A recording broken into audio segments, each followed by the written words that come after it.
So, hello Keshav, how are you? Fine, sir. What about you? Yeah, I'm also good, thank you. So, Keshav, will you please first introduce yourself?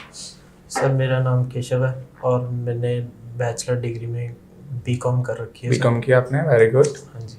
Okay. और अभी मैं फ़िलहाल digital marketing कर रहा हूँ CIM से चंडीगढ़ में। Okay, so digital marketing में आपने बोला एसईओ कर लिया आपने, राइट? हाँ जी। एसईओ में अल्टीमेटली आपने क्या सीखा है?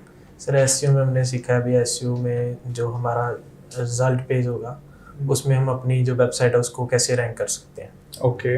और तो उसमें रैंक करने के लिए सर हमें अलग अलग टेक्निक्स हैं जैसे on page of page. Alright, on page और ऑफ पेज में क्या डिफरेंस होता है? सर ऑन पेज SEO में जो भी हम ऑनलाइन में करेंगे अपने आर्टिकल में करेंगे जैसे Meta tag, Meta title, Meta description, internal linking, external linking, ये सब तो ऑन पेज में होगा। और जो सर बैक लिंक्स होते हैं वो सारे ऑफ पेज में आएंगे, जैसे कोई सेमिनार कर लिया वो सारे ऑफ पेज में होंगे। Very good. बैकलिंक्स बनाए आपने? हाँ जी सर, मैंने बनाया है। कौन से बनाए बैकलिंक्स? सर मेरा एक आर्टिकल था उसमें बनाया मैंने। नियर अबाउट 10 बैकलिंक्स हैं। Okay, very good. Alright, keyword density क्या होता है ऋषभ? कीवर्ड डेंसिटी सर वो होती है नंबर्स ऑफ कीवर्ड हम कितना यूज़ कर रहे हैं अपने एक आर्टिकल में। टाइम्स ऑफ कीवर्ड मतलब आर्टिकल में कितनी टाइम हमारा जो कीवर्ड है वो यूज़ हो रहा है, इसकी डेंसिटी मेनली 1 से लेके 2% के बीच में होनी चाहिए। Okay, very good. Bounce rate क्या होता है? बाउंस रेट सर जो भी कोई यूज़र हमारी वेबसाइट पे आ रहा है वो बाउंस होके दूसरी वेबसाइट पे जा रहा है वो बाउंस रेट होता है। बाउंस रेट कैसे कम कर सकते हो?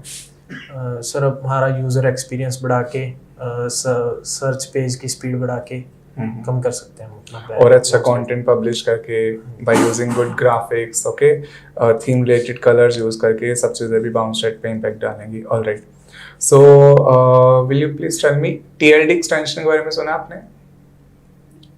TLD extension top level domain. Very good. इनमें जो ज़्यादातर सबसे कॉमन टॉप लेवल डोमेन है वो .com है सर। ये बहुत पहले से चल रहा है और आज भी टॉप पे ही है। और कुछ TLD एक्सटेंशंस बता सकते हैं .com के अलावा कौन कौन से होती हैं? सर फिर CCTLE आ जाएंगे सर। जैसे country code top level domains होते हैं, .net हो गया सर, या फिर .org हो गया, .online, ये वाले सर टॉप लेवल डोमेन्स हैं। और TLD एक्सटेंशन का आपकी रैंकिंग पे क्या इम्पैक्ट पड़ता है? सर इसमें ज़्यादातर जो होता है नॉर्मल यूज़र्स होते हैं वो टॉप लेवल डोमेन्स में ही सर्च करते हैं, तो उसमें हमारी रैंक आने की अवेलेबिलिटी ज़्यादा हो जाती है। Okay, but my question is कि TLD एक्सटेंशन का SEO पे कोई इम्पैक्ट पड़ता है, रैंकिंग पे कोई इम्पैक्ट पड़ता है? ऐसा तो नहीं है कि आपको अगर कोई एक स्पेसिफिक टाइप की TLD एक्सटेंशन आप चूज कर रहे हो, ठीक है, उसका SEO पे ज़्यादा इम्पैक्ट पड़ेगा और दूसरी का कम पड़ेगा? सर ये तो है, ये जो टॉप लेवल डोमेन्स होते हैं वो हमारी SEO में ज़्यादा बेटर काम करेंगे क्योंकि ज़्यादा ट्रैफिक उसी टॉप लेवल डोमेन्स पे है। बेसिकली क्या होता है TLD एक्सटेंशन पे कि आपको ना थोड़ा इसका एक आपको ये दायरा प्रोवाइड करते हैं कि आप अपनी वेबसाइट को किस लिमिट तक रैंक करवा सकते हैं. फॉर एग्जांपल अगर आपको अपनी वेबसाइट सिर्फ इंडिया में रैंक करवाना है, राइट, तो आप .in TLD एक्सटेंशन के साथ वर्क करो. और अगर आप .com के साथ कर रहे हो तो .com ultimately throughout the world rank ले सकते हैं. तो इंटरनेशनल SEO में .com .org generic TLD extension का ज़्यादा यूज होता है. Okay okay, alright. So Keshav, internal linking क्या होता है?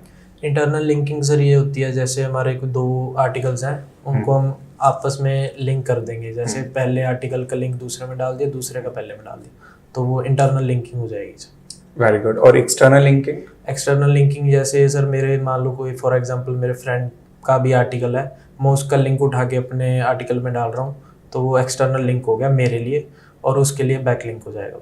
Very good, very good. और इंटरनल लिंकिंग का SEO पे क्या इम्पैक्ट पड़ता है? क्या इंटरनल लिंकिंग को हम अपनी रैंक इंप्रूव करने के लिए यूज कर सकते हैं? हाँ जी सर, इसमें हो सकता है क्योंकि जैसे मान लो हमारा कोई आर्टिकल है वो रैंक कर रहा हो और उसमें हमने अपना इंटरनल लिंक डाल रखा है तो यूज़र कई बार उस पर भी चला जाता है तो फिर ट्रैफिक वहाँ भी ट्रांसफ़र हो जाएगा। ओके. और वैसे होता क्या है कि जिस पेज की आप इंपॉर्टेंस बढ़ाना चाहते हो ना अपनी वेबसाइट में, जिसकी वेटेज इंक्रीज करना चाहते हो, उसे ज़्यादा इंटरनल लिंक पास ऑन कर देते हो. Okay okay okay. So semantic SEO क्या होता है? सिमेंटिक SEO में सर कंटेंट होता है, पिलर कंटेंट बनाना होता है सर, उसमें टॉपिकल क्लस्टर्स आप टॉपिक रेडी करते क्लस्टर्स हो। लगाने होते हैं, फिर उसके रिलेटेड आगे हम उसको जोड़ते जाते हैं दूसरे आर्टिकल्स के साथ। That's great, very good. Okay, so इसके अलावा आपने गूगल सर्च कंसोल पे काम किया होगा, राइट? हाँ जी। तो उसे आपने अपनी वेबसाइट के साथ लिंक कर लिया? हाँ जी। वेबसाइट रेडी की थी आपने? हाँ जी। हाँ जी। साइट मैप सबमिट किया उस पर? हाँ जी। होता है क्या site map? Site map sir XML होता है जो गूगल सर्च कंसोल के लिए होता है, जिससे वो हमारी वेबसाइट को पूरा देख लेता है और जान लेता है। गूगल क्रॉलर्स अल्टीमेटली आपकी वेबसाइट के आर्किटेक्चर को अंडरस्टैंड करते हैं इसके हेल्प से, ठीक है। क्रॉलर से क्या होते हैं आप ये बता दो एक बार। सर ये गूगल की तरफ से बॉट्स होते हैं जो हमारी वेबसाइट पे आते हैं, उसको चेक करते हैं प्रॉपर, फिर वो अपने गूगल सर्वर पे अपलोड कर देते हैं। Very good. Google server means indexation कर देते हैं आपकी, ठीक है। क्रॉलिंग और इंडेक्सिंग में डिफरेंस पता है आपको? सर क्रॉलिंग में तो वो सिर्फ सर अपना जो गूगल बॉट्स हैं वो चेक करते हैं, पूरा देखते हैं अपनी वेबसाइट को, ईच पेजेस को जो जो हमने डाले हैं उसमें क्रॉल होने के लिए। और इंडेक्सिंग में जब सर वो अपलोड कर देते हैं तो वो इंडेक्स हो जाता है। Exactly right. और अगर कोई पेज स्क्रॉल हुआ है तो जरूरी है वो इंडेक्स भी होएगा? नहीं सर, उसमें कभी एरर्स भी आ सकते हैं। और ये एरर आपको कहाँ दिखाई देगी? एरर सर ये गूगल सर्च कंसोल में दिखाई देगी। गूगल सर्च कंसोल में, ठीक है। बाउंस रेट क्या होता है? बाउंस रेट सर जब कोई यूज़र हमारी वेबसाइट पे आ रहा है और वो सेटिस्फाई नहीं हो रहा तो वो वापस किसी और की वेबसाइट पे जा रहा है तो वो हमारा बाउंस रेट होगा। ठीक है, ऑलराइट। कीवर्ड रिसर्च किया आपने? कीवर्ड, हाँ जी, रिसर्च कीवर्ड किया। रिसर्च आपने अपनी वेबसाइट के लिए किया? हाँ जी। असाइनमेंट्स पे भी वर्क किया? हाँ जी। Very good. और कौन से टूल्स का यूज़ किया कीवर्ड रिसर्च के लिए? सर सबसे ज़्यादा तो मैंने गूगल कीवर्ड प्लानर यूज़ किया, फिर मैंने एक सैमरश भी यूज़ किया था और एक बार द हॉट भी यूज़ किया था। Okay, very good. और कीवर्ड रिसर्च करते समय आप किन फैक्टर्स को ध्यान में रखते हो, किन चीज़ों का डेटा ज़्यादा? सबसे पहले तो मैं जो देखता हूँ भी जो भी मेरा कीवर्ड होना चाहिए वो लॉन्ग टेल होना चाहिए। Very good. उसके बाद वो नेगेटिव नहीं होना चाहिए, उसमें जो कीवर्ड डिफ़िकल्टी है वो कम होनी चाहिए, तो उसमें रैंक करना इजी होता है। अगर मैं पहले शॉर्ट टेल और हाई डिफ़िकल्टी वाले कीवर्ड्स पे जाऊँगा तो रैंक करना मुश्किल हो जाएगा। और लॉन्ग टेल और शॉर्ट टेल कीवर्ड में क्या डिफरेंस रहता है? लॉन्ग टेल्स कीवर्ड होते हैं मेनली होते हैं 5 से लेके 7 वर्ड्स के कीवर्ड होते हैं। शॉर्ट टेल में कई बार एक वर्ड का भी कीवर्ड होता है और या 2। तो इन दोनों की डेफिनेशन लेंथ के बेसिस पे है कि लाइक जिसकी लेंथ ज़्यादा है वो लॉन्ग टेल और जिसकी कम है शॉर्ट टेल, जिसकी मीडियम है मिड टेल, ऐसा है? हाँ जी। नहीं, ऐसा नहीं है। ये सुनने में ऐसा ज़रूर लगता है short tail, mid tail, long tail, कि शायद लॉन्ग टेल मीन्स जो बहुत लंबे है, बट एक्चुअल में इनका जो क्राइटेरिया वो वॉल्यूम है। वॉल्यूम समझते हो ना आप क्या होता है? क्या होता है वॉल्यूम? वॉल्यूम सर वो उस पर कितना सर्च वॉल्यूम है। Very good. सो जिस कीवर्ड का सर्च वॉल्यूम ज़्यादा होता है, ठीक है, वो शॉर्ट टेल कंसिडर किया जाता है, चाहे उसमें नंबर ऑफ वर्ड ज़्यादा भी हो जाए। ओके, तो ये आप हमेशा याद रखो बिकॉज ये अल्टीमेटली आपको एसईओ स्ट्रेटजीज बनाने में काफ़ी हेल्प करेगी, ठीक है। लॉन्ग टेल पे स्टार्टिंग में ज़्यादा वर्क कर सकते हो आप।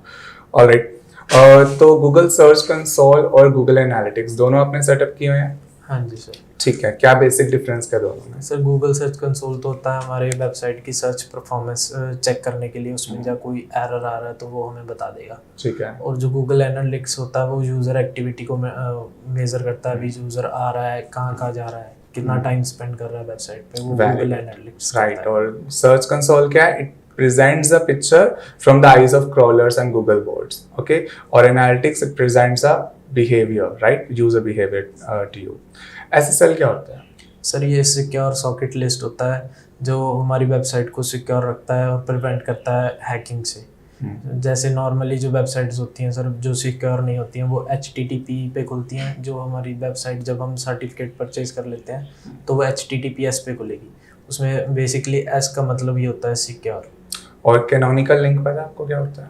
कैनोनिकल लिंक वो होते हैं जो स्पेसिफिक हम किसी पेज को सिक्योर करना है। कैनोनिकल लिंक का यूज सिक्योरिटी के लिए नहीं होता, वो SSL ही करेगा, ठीक है, जो इंक्रिप्शन कर देता है। कैनोनिकल लिंक बेसिकली आपकी वेबसाइट के जो कोई भी जब आप पेज पब्लिश कर रहे हो ना वेबसाइट पे तो मल्टीपल वर्जन उसके बन जाते हैं, HTTP with www without www, तो उन सब में एक सिंगुलैरिटी लेके आता है। ओके, और वो टेक्निकल SEO में काफ़ी इंपॉर्टेंट पॉइंट है, नहीं तो अल्टीमेटली आपके फ्यूचर में आपको SEO में काफ़ी प्रॉब्लम्स आती हैं। Okay, that's a canonical link. Okay, so alright Keshav, thank you so much, thank you so much for being here. Okay.